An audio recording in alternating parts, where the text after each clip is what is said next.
Full Service Radio is proudly supported and hosted by Simplecast, the easiest way for a podcast creator to publish and distribute audio on the internet. For more information, visit simplecast.com. Recorded live from the lobby of the Line Hotel in Adams Morgan, Washington, D.C. Peace and welcome to the Edible Activist Podcast. I'm your host, Melissa L. Jones, broadcasting live from the lobby of the Line, D.C. On this show, you hear from the voices of dynamic Black people and people of color in the agriculture, food justice, and healing space as they share empowering food narratives and perspectives that stem from the land, all while exemplifying the spirit of activism in their own edible way. Let's get started. Welcome to Season 5. I am very excited to launch with a small 4-part series simply called Mississippi.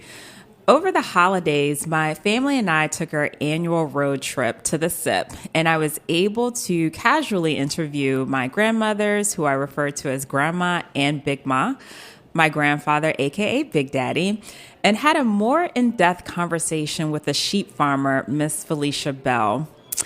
You all know my Mississippi roots mean the world to me. And though I wasn't raised in the SIP, I am grateful that my parents would make us endure that 15-hour ride. Very long ride, guys. And to say that I am blessed to have both sets of grandparents in my life is a total understatement. They experienced a life so different from mine, growing up on a farm in the South and living through the era of Jim Crow laws. I hold onto these stories with every inch of me, and I want to share them with you. Thank you for tuning into these interviews. I hope you appreciate the candidness in these conversations as you get a taste of the SIP. First up is Grandma Catherine, who hails from a very small town in Alabama, but has been living in Jackson, Mississippi for decades. She loves to garden and truly enjoys her vegetables. My grandmother is a country girl at heart, and she recalls a time way back when everything was love.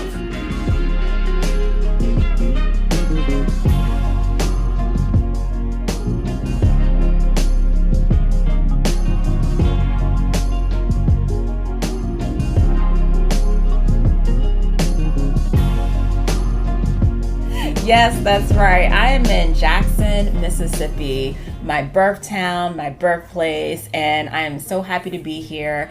I traveled down with my family to be here with my much bigger and extended family here in Mississippi for the holidays. And so I am very honored because I'm blessed to have both sets of my grandparents in my life. Some of you have heard me talk about my grandparents. You have heard me talk about just a bit of my lineage, where I come from. Some of you know about my mom, Mama Jones. I've probably met her. And right now I'm actually sitting in the kitchen with my grandmother, Catherine Simmons. She is my mom's mom, affectionately known as Ma to your children, right, Grandma? Yeah, that's right. So I am just blessed as always to see you, to be in your presence, Grandma. And I get to share you with the audience, with our listeners. So first, hi, Grandma. Hello, how you doing? I'm good. How are you? Fine. Grandma, I often tell people, I talk to you and Granddad every single week. If not every day, every other day, every single week, quite often. And just to have you present in my life and to have known you obviously since I was a baby, it means so much to me, because when I look at when I look back at my journey and to see the space that I'm in now, where I am interviewing, Black people and people of color in food and agriculture, I can never forget the lineage, my lineage. I can never forget my ancestry. I can never forget my roots. And I am who I am because of my mom, and obviously because of you, and because of your mother, and because of your mother's mother, and so on. So in this show today, which is very informal, I just want to have a conversation with you. First of all, you're going to share with the audience where you grew up in Alabama and what that was like, because you're a country girl. Right. At your core, you're a country girl. Country girl through and through. So tell the audience where you grew up in Alabama and what it was like what you experienced as a child, because as you know, it's completely different from today's world, right? Right, lots different. First of all, it gives me joy to know that I have a granddaughter, is in the world of health and food. Because when I grew up in Butler, Alabama, that's where I grew up. Butler, Alabama. Right. Yes. Country. Really country. Like no paved roads country. Exactly. Still to this day almost. Yeah. So in our living, surrounding, we had a garden, and it was fenced in, and we had a large apple tree sitting in the middle of our garden. Wow. And it give sweet apples. Also, in that same garden, we grew tomatoes, okra, collard greens, turnip greens, peas, mustard, snap beans, just a variety of food. You name it, you grew it. Exactly, yeah. You all lived off the land. Yeah, we lived off the land, and I thought maybe to me, that's the reason I'm the age I am. How old are you, girl? 84 years. Yes, girl, you look good. Yeah, Go, girl. Yeah. And it gives me joy to know that I, can eat healthy food. And that's the reason now I have me a small garden in my yard. Now, just to know and have the feeling of good, healthy food. And Grandma, but that's also, the garden that you have in your backyard obviously is a reflection of your coming up. Exactly. Your mother, also affectionately known as Mug. Sorry guys, if you don't understand the slang, Mug, that's country.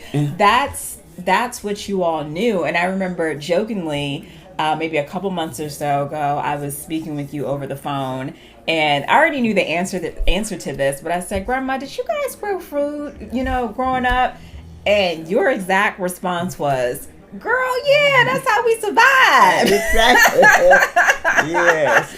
Because there weren't the large chain grocery stores. There wasn't the Walmart, or the Kroger's, and the things that you all have today. What we have today, you had to depend off of the land, the apple tree, the turnips, the greens, Mm-hmm. In today's world, we do have more people who are getting into farming and still farm and still grow food, but obviously it's nothing like it was back in your time at all.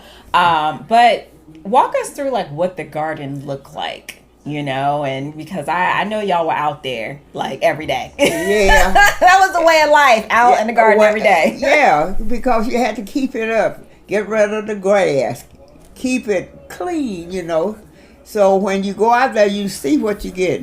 If you want butter beans, you can see the butter bean on the vine. Wow. Tomato, it was really, for a country living, it was really enjoyable. Oh my goodness. Yeah. And not only just, vegetation. I mean, if y'all wanted chicken, y'all had chickens running across the yard. I mean, come on now, Grandma. If you wanted to eat rabbit. Our neighbor would shoot us a rabbit, a squirrel. And also we grew pigs. Yeah, that was our meat. I knew that you all grew pigs. Yeah, that was our meat back then, A lot of people had cows, but we weren't fortunate to have cows, but we had pigs. And we grew them tall, and when fall of the year, we killed them. And we shared with our neighbors. And our neighbors helped us, kill the pig and clean him up and all of that. So if my neighbors didn't have meat, we had meat, they had meat. It was love back there in those days. Not like selfishness today, but it's a different, really big difference Right. today from Yeah. yesteryear.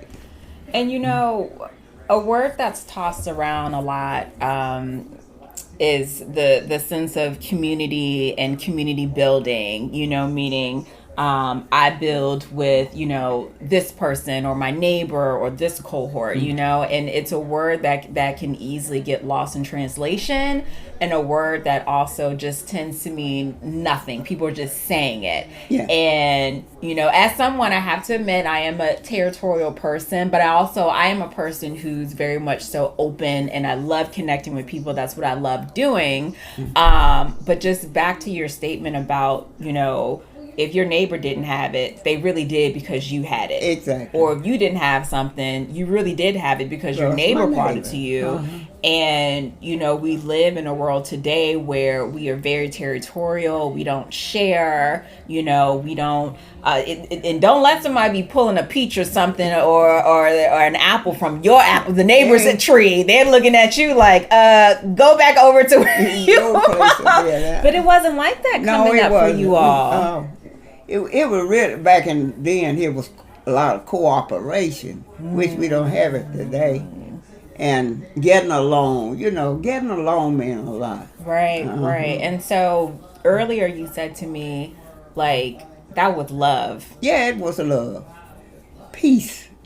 Wow. Peace and love. Exactly. Oh my goodness. And especially, for those who don't know too much about Jackson, it's the capital of Mississippi. Right. And, in ways, Mississippi in general has changed, but in a lot it has not, Right.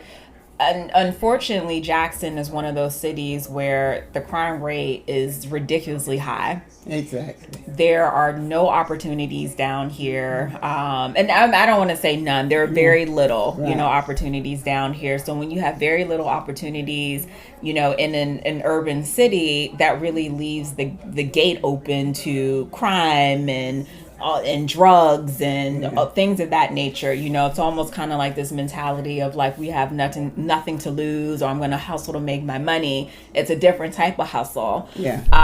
But, just coming from a small country town, Right. Over to Jackson, what was that? What was Jackson like when you first came over here? And by the way, y'all, when they moved to Jackson, my mother did not want to leave Alabama. No, she didn't. My mother would tell you, she was like, I did not want to leave the country. She did not want to leave Alabama. Yeah. But at that time, the opportunities were better here in Jackson. So what was Jackson like when you first moved here? To me, Jackson then was a nice place. Yeah. But sin took over. But in your surrounding, your neighbor where I live, we got good neighbors. Yeah. Look out for each other. Now. So Jackson is just like any other almost what you call urban city. Corrupt. Yeah. There's a lot of that going on, right? Yeah, exactly. But that's who you deal with. People. Yeah. Yeah. And going back to, your garden in Alabama and eating off the land, I remember interviewing an herbalist some months ago, and I had shared with him that I was really interested in learning more about my lineage, like going back, again, blessed to have both sets of my grandparents in my lives. But obviously I didn't know my great-great-grandmother, your mom. Right. And just really interested in going way back. I know that, from both sides of my family, there's a history of sharecroppers, Right. But one thing that he had mentioned to me, he was like, Melissa, he was like, ask your grandmother what she grows, and then ask her what did her mom grow. And, that's one way that I can begin to connect with my lineage and my ancestry. Mm-hmm. And when I was on the phone with you before I came down here and I was telling you that I wanted to interview you, and you were like, okay, girl. And you said to me, and you were like, I'm growing collards right now. And you were like, your mother grew collards. Yeah. Those are two things, that's that one thing that, she grew and you're now growing. Exactly. And so, are there other things that your mom grew that you now try to grow, or you think back to being in Butler, Alabama, and say, you know what, we had those growing on the vine along the house. I would try to, I want to, try my hand at that. Are there any other things that Mug grew that you want to start? Oh, well, tomatoes. Tomatoes. Yeah. And, living in the country, you had a lot of things like berries, blackberries. Yes. Oh, my God. Muscadines. Oh, yes. Yeah. Stuff like that. You grew muscadines last time. You had muscadines last time I was here. They were really good. Yeah. They were delicious. Yeah. And back then you had a lot of, fruit. Mm-hmm. Well, you didn't have to plant yourself because God grew it. It was just that God grew it. And so we had a good living, We didn't never go hungry. We had food, meat, milk. And then, even though you live over 7, 8, or 9 miles from a store, we didn't go stove. Wow. We live and ate what we had. And you just used what you had, and that was that. There was thank God for it. Ooh, thank God. Thank God for that. Yeah. Grandma, can you please get into, and sorry, for those who are just tuning in, I am here just having a very informal but yet beautiful conversation with my grandmother, Catherine Simmons, who happens to be my mom's mom. So if any of you all have heard me talk about my mother, Mama Jones, I am sitting with my grandmother, which is her mom. And, my grandmother has a green thumb. She grew up in the country. She's from Butler, Alabama, has been living in Jackson, goodness, forever. How many years? Oh, 60, 50, more than that? Okay, yeah, we'll just say 50 plus years. Yeah. And, every time I'm on the phone with my grandmother, I love how she tells me, girl, next time you come, I gotta show you my garden girl so I can. We have this running joke where we call each other actually not even girl, good. Say it, Grandma. Say it, girl. Yeah. She's like, I got this growing in my garden. I gotta show you when you come here. Or she'll tell me what she's growing. Yeah. And so I'm just very blessed to have her in my life and just want her to share her words of wisdom. And so anyway, so for those who are just tuning in, I'm here with Grandma Catherine Simmons, like the heartbeat of the family. So anyway, pressing on, what I definitely want to get into, because my mother, she act like she doesn't know, she doesn't remember that much about this, but you all had a certain type of dirt in Alabama that you all used to eat, right? Yeah. Can you please tell us about this dirt? I'm still trying to get my, she's so tickled. I'm still trying to get my hand on this dirt. You'd be surprised. People from out of different little towns come to dig dirt called eating dirt. It's white dirt. Okay, it's white. You dig it out of a bank. We grew banks, okay, aside the road. Okay. And you could see a big hole where people's come and dig dirt. Oh my and goodness. Eat it. And you just eat it. You don't use it for recipes or anything? No, you just eat it. Really? And you'd be surprised. Pregnant women, they came and dig dirt. I don't know what dirt. Wow. Really, yeah. What did it taste like? Was it salty or? Well, really, I don't know exactly. But what it was, they loved it. It wasn't salty. It was just a taste it had. It was there naturally. Yeah. It was just there. No one planted it. It was just there. It was just the natural element of the earth. Exactly. Oh, sure was. My goodness. I'm just curious about the discovery. Like, who knew that this was dirt that you could eat? Not that I don't know. Pregnant women would come. Yeah, you'd be surprised. Wow, it's probably the best thing for them too. I'm sure it had. I don't know what it did for them, but Y'all, listen. Nobody died from it. Yep, they ate it. Oh. They used to go dig it up by the sacks and take it back home and let it dry. Oh my goodness. It's good for them, I guess it just maybe I call it organic. Organic, right? You didn't have to use the word organic back then, Grandma. No, because everything was natural. Exactly, exactly. Well, just about 30 minutes or so ago, I snapped a couple photos of my mother and Aunt Debbie eating pecans, and I had to snap that photo because if that ain't a staple in the family, like my mother loves pecans, and I know growing up, did you all have a pecan tree? We didn't have a pecan. You didn't have one, okay? But the neighbor, somebody had one. Yeah, y'all got help. Yeah. That's a whole nother story on Grandma. and besides, well, they don't grow now. Pecans, hickory-nut, walnut, tree. Yeah. But people come along. Building took the place of a lot of food that we ate.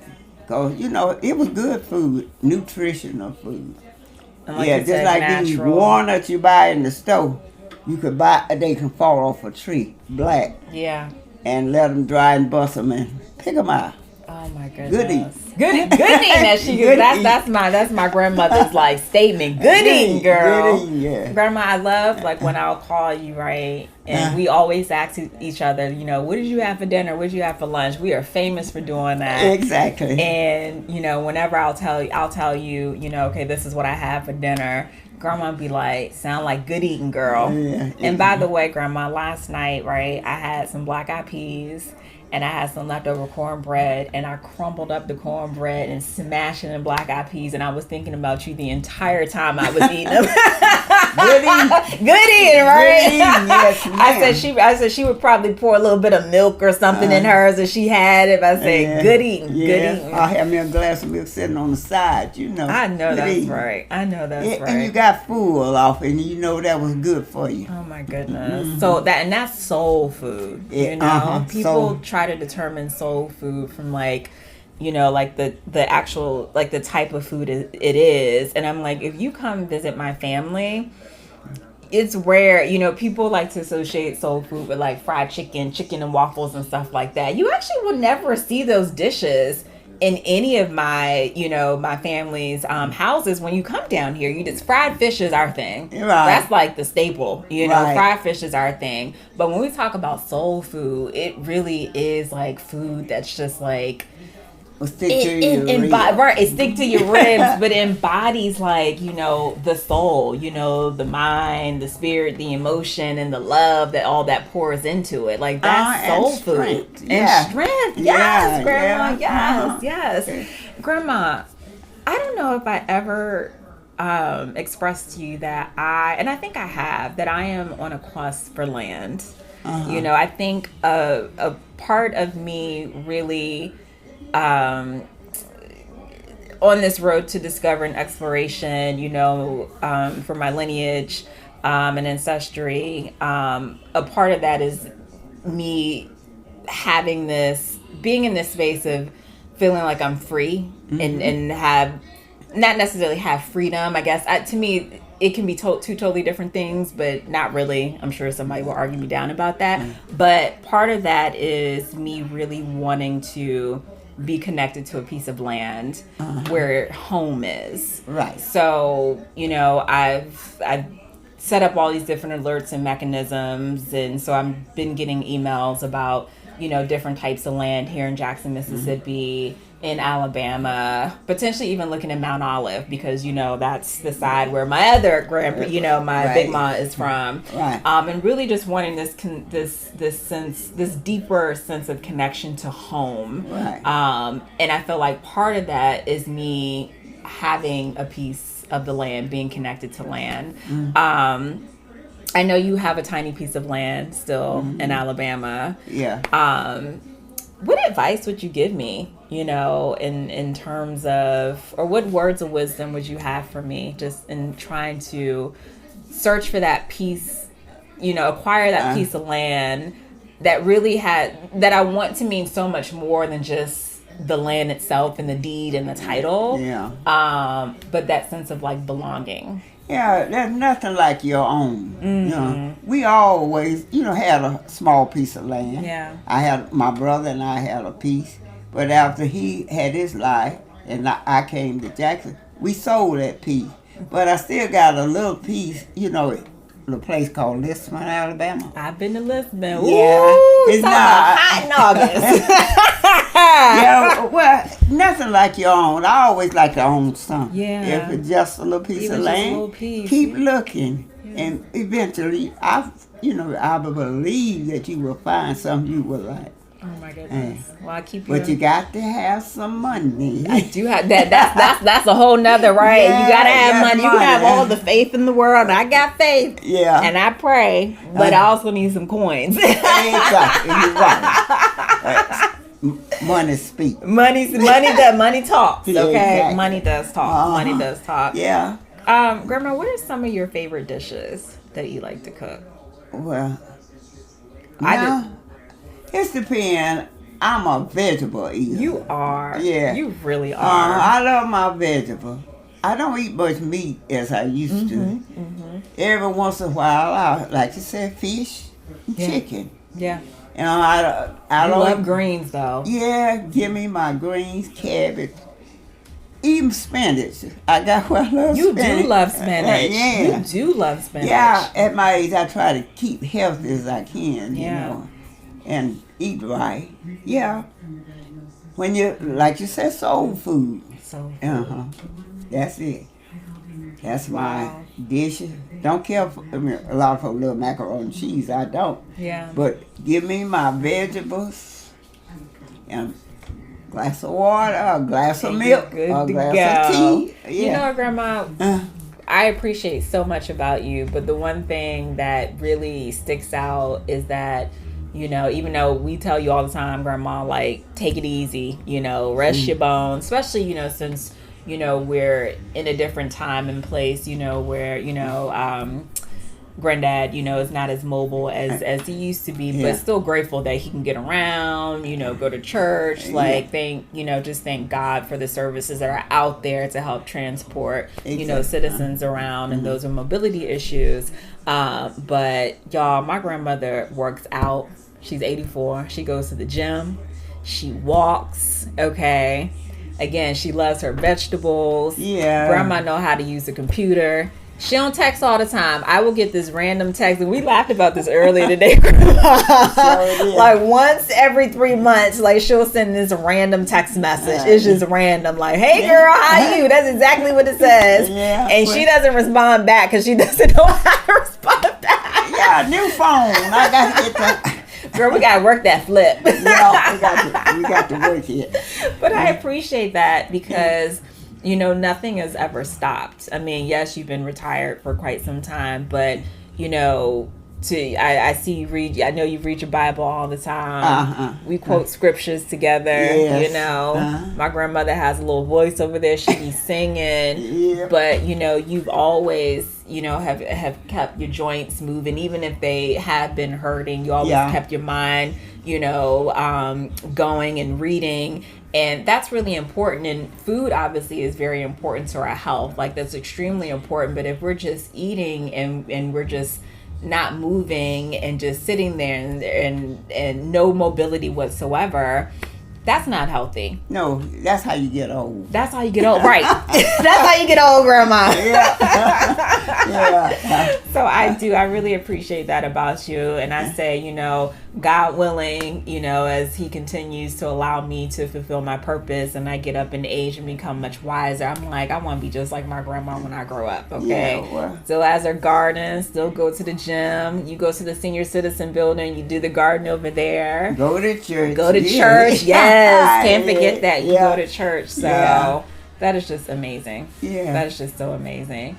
And I appreciate you because, you take time with me. I do. And what I don't know or what, we can have our conversation. Listen, like Grandma, I learn from you just as much as you learn from me. Okay? Like, I honor the wise. And y'all know a lot. Yeah, well, I'm still learning. Always. We gonna leave this earth learning, okay? Yeah. Never stop. If you want the brain to stop working, stop learning. Without, you're right. So we want to continue to keep up what we are doing. Yes, absolutely. Yeah. Well, Grandma, I really appreciate you just chatting with me and just sharing your words of wisdom with the audience. I am so grateful, again, to have you in my life, and also to do this work of really amplifying the voices of Black people and people of color in food and agriculture, and to be able to connect my story, you know, to my family's story, knowing that I come from a beautiful, like, rich lineage and history, you know, from the South, where a lot of, you know, we have farmers and growers and landowners, like, all came out of the South. So the fact that I'm able to connect the pieces of my story, which I'm still exploring, is just such a blessing that I get to do that. And just, again, to have you witness all of this. That's right. God bless you, and I appreciate you. Thank you, my dear. I love you so very much. I love you too. Wake up. All right. Peace, everyone. Bye-bye. Thanks for tuning in. You can catch today's episode on fullserviceradio.org, as well as iTunes and Spotify. Be sure to follow Food Talks in Color, that's just the letter N, on Instagram, Facebook, and Twitter for all updates. Are you an edible activist? Sure you are. Come join me on the show. Just shoot me a DM on the gram or connect with me at foodtalksincolor.com. And if you're interested in sponsoring this podcast, let's connect. Peace and blessings. And remember, in the words of Baba Tariq Adunu, there is no culture without agriculture.